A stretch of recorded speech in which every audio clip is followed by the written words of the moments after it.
Hello everyone, this is Sith Lord Lemley and welcome to my video. One key aspect to being an effective jungler is applying and maintaining pressure on the enemy team. Pressure, in this instant, is the constant threat of losing their life or tower if they make a mistake. When under pressure, the enemy team should feel physically stressed while playing. When properly applied, this can often lead to enemies tilting, throwing, and forfeiting. Every single jungle game that I play, my goal is to get the enemy team to AFK or surrender while all chatting to tell me to go fuck myself. When this occurs, I know that I have done my job as a jungler. The question now is, how do we apply and maintain this pressure in game? The biggest and easiest way to do this is to camp a lane. I know that a lot of inexperienced junglers think that to be a good jungler, you need to give all of your lanes the same amount of attention. This, however, isn't always the case. Sometimes it is better to give all of your attention to a single lane than ride that lane to victory. For example, in a recent game that I had, my top lane was a Tryndamere who was facing a Trundle. In the loading screen I saw this and knew that both are very scary when it comes to late game. Based on this knowledge, I decided that I would make sure that my top laner was scarier once it come to late game, instead of letting them decide this themselves in lane. Every time that Trundle pushed his wave past river, I ganked him. As a result, Tryndamere got quite a few kills and quickly gained a lead over Trundle. Eventually, Trundle started hiding under tower. Then, Trend and me started tower diving the Trundle. As a result of this, he started leaving lane and splitting XP. Once this occurred, the game was all but over. Tryndamere could free farm top and get solo golden experience while Trundle had to share XP with his mid lane, thus weakening both of them. Come late game, Tryndamere was able to easily deal with their Trundle, and as a result, we could easily clean up team fights. While camping a lane, one easy tip to help apply pressure, and also a quick way to tilt someone, is ganking a lane right after they teleport back. The main reason people use teleport to get back to lane is so that they don't miss any gold or experience. However, if you gank them immediately and either kill them or send them back to base, they will instantly feel the pressure. The thing that they were looking to avoid with their teleport is now occurring, and they are helpless to stop it. On top of the pressure that you just applied mentally, the lead that your lane should gain from this will also create significant pressure as the enemy tries to lane against them.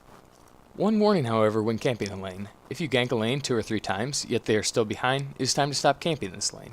This occurs when your laner is either unfamiliar with the matchup, or they're just not as skilled as the enemy, and no amount of time will change this. Instead, spend your time helping other lanes that can profit more from your time, or else just farm up. Another way to apply pressure is vision. While this may sound cheesy, it is one of the most important things that you can do the higher you climb. So let's say that your team has a huge lead, but you don't feel comfortable tower diving anywhere. What can you do? By simply dropping wards to the enemy's jungle, you can maintain the pressure that you have built. If you see an enemy support roaming alone near your ward, you now have an easy kill. Making the enemy team afraid to enter their own jungle is one of the ultimate forms of pressure. Another way that vision in the enemy jungle is useful is that it helps spot the enemy jungler. This can help your team to avoid ganks and help maintain your lead. Along with having vision, knowing what to do with it is key. If your team has 5 members in the bottom lane and you see the enemy ADC taking their red buff on the opposite side of the map, force a fight. Without their ADC, the enemy is unlikely to win the fight. If your team is able to engage the fight and win it, this will cause the enemy team to argue and blame each other for not staying grouped. This leads me to my final point for creating pressure. Force the enemy into fights that they don't want to take. If your team has a large lead and you know you can win fights, the easiest way to get the enemy to take a fight that they don't want is to take as many objectives as you possibly can. For example, the enemy team is all cowering under your tower because you're 15 kills up. However, they have wave clear so you can't tower dive them. Instead, back off and take dragon whenever it spawns. Eventually, they'll have to come out and try to contest dragon, and when they do, pick off anyone you can, or force a team fight that leads to them getting aced. The entire enemy team will feel extremely pressured to make a play, and this will lead to getting many favorable fights. Also, by taking these objectives, if they don't decide to contest them, then you will just further your lead over the enemy.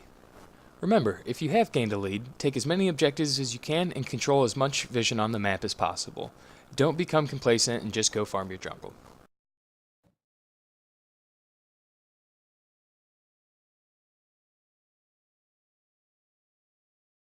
Hey guys, thank you for watching my video. I hope that you enjoyed it. Feel free to like this video and subscribe to my channel for more League of Legends content.